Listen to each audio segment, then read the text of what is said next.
Now let's talk about the Indian Coast Guard ship Shur, which has come to the heroic rescue of 23 sailors on board container ship Maersk Honam that caught fire on the 6th of March. The fire was reported from about 390 nautical miles off the Lakshadweep coast, and cooling down operations are currently underway with 4 sailors on board, unfortunately still unaccounted for. Let's go across now to my colleague Santya Gora, who joins us on the broadcast. Santya, the Indian Coast Guard was instrumental here in trying to rescue as many people as they did. Unfortunately, one person has lost their life while 4 other crewmen are yet to be located.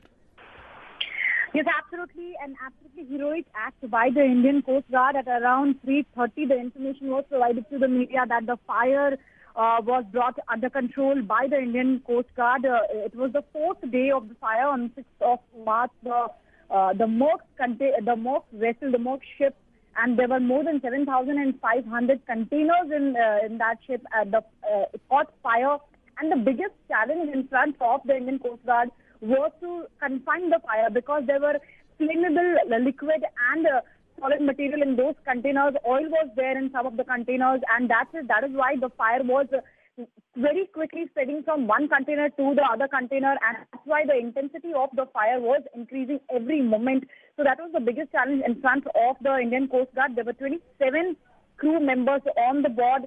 Out of them, 23 were rescued. Unfortunately, one Thai national lost his life. The reason was in toxic fume poisoning.